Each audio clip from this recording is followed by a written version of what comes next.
Hey, my friends, do you want to celebrate with me? Yeah? Well, I thought this year we would celebrate St. Patrick's Day. What do you think? Yeah? Well, I'm half Irish. I married an Irish man. I love to celebrate St. Patrick's Day. And when I was a little girl like you, I would come down in the morning and mom would have green pancakes and we'd wear green t shirts. We'd have green ice cream for dessert, 7 Up with green in it, milk with green in it. Everything was green. And we'd tease our friends if they didn't wear green. But guess what? That's not what St. Patrick's Day is all about. Did you know that? Did you know it's right in the title? There was actually a man named St. Patrick. And at the beginning of his life, just Patrick. Does anybody have a friend named Patrick? I do. Yeah. Well, this Patrick lived a long time ago.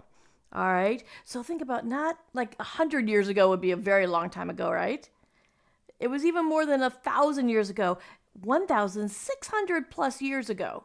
Patrick was a little boy. And he lived in Britain. He lived in England, okay? He was a British citizen.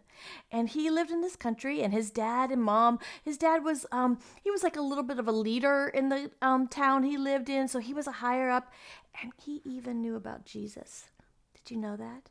His parents knew about Jesus. Patrick didn't always want to hear about Jesus. He didn't always want to behave and do things right, but his parents had a special prayer for him. Do you want to hear it? This is what his parents would pray. They would say, God, please choose our son. Isn't that wonderful? Choose our son for good work in your kingdom. You make his work known to him in your time, God. Wow, that's a good thing to pray over your kids, moms and dads, right? Make him have good work for your kingdom, Lord, and make his work known to him in your time. So that was Patrick's parents' prayer.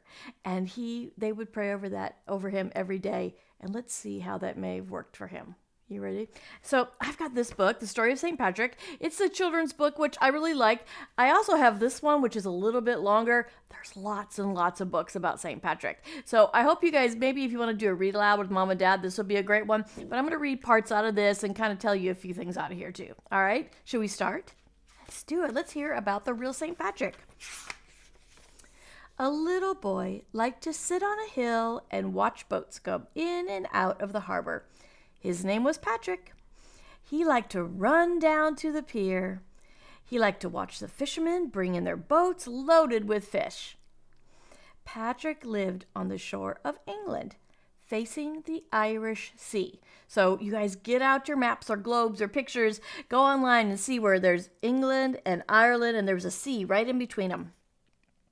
He wore a toga and sandals because he was a citizen of Rome. So even more history. I hope you guys will study this. You homeschoolers will study this for sure. But Rome, the Roman Empire, covered a lot of countries that we know to be different things now. A lot of Europe, England, all right? But not Ireland. He lived there for a very long time ago in the 5th century. Patrick had to learn his prayers just like you and I. But to tell you the truth, young Patrick was more interested in playing. Have you ever been more interested in playing than learning what you're supposed to learn? Yeah, we all have. All right. He liked to climb trees. That's a good thing to do. And pick apples and play with his dog. Patrick had a happy time until he turned 16. Everybody go, dun, dun, dun, dun. That's when the big thing happened to him. Then something happened that made him very sad. From the top of a hill, he saw it all coming. So he's up on the hill and he's looking out over the sea. And he saw Niall, the Celtic warrior, and his enemy boats. He saw them coming into the harbor. Niall's warriors attacked the town. They killed many people and they burned their homes. They stole horses and pigs and sheep. And they captured Patrick. They forced him into a boat and sailed across the sea to Ireland. And in Ireland, Patrick was sold as a slave. All right, you guys, there's so much more to learn about this. Patrick, as he got older, actually talked a lot about slavery and how wrong slavery is. But in one of the other books I was reading, was talking about Patrick being up on that hill, and he was watching, and suddenly he slipped, and he started sliding down the hill, and he ended up right at the foot of the Celtic warrior. And he bumped his head, and he fell down, and he woke up in the boat. And as he was going, he woke up, and he thought, that fall should have killed me. That fall alone should have killed me. God must have a plan for me, right? All right, so he knew he was on his way. So let's read one more section, okay? Patrick had to live in a hut and watch the sheep. He missed his family and his friends so much, he had no one to turn to. It was in his sadness that Patrick began to pray. It's when we're alone sometimes, right? When we're lonely, when we don't have our moms and dads there, we don't have people we love around us, when we're all alone, that's the greatest time to pray, and that's what Patrick did. He began talking to God, and God listened, like he always will. He always felt better after he prayed. Then he would run with his sheepdog. He would feel thankful for his old master, who gave him milk and bread and cheese to eat. Now, this master, he did give him milk and bread. He took care of him. He made sure he was okay, right? But he also worshiped false gods. He did not believe in the God that you and I believe in. He did not believe in the one true God. And so one day, Patrick started questioning him. And Patrick got thrown into a dungeon. And when he was thrown into the dungeon, he remembered the words of his father.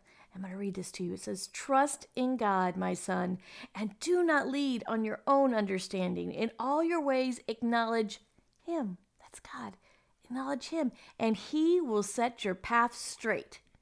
All right? Great Bible verse, right? So his dad had taught him that verse, and he remembered. Just like when we teach you guys verses sometimes, and you get it in your head, right? You'll be able to pull that out later when you need it. And Patrick definitely needed it right now. He was thrown into a dungeon, and he didn't know what was going to happen. And you're not going to find out what happens till tomorrow when I bring you the next part of the story, okay? Are you guys ready? Are you ready to learn this all with me? I'm so excited. I love talking about this. Put on a green shirt tomorrow if you want, and we'll watch and we'll learn together. I love you guys. I'll see you tomorrow.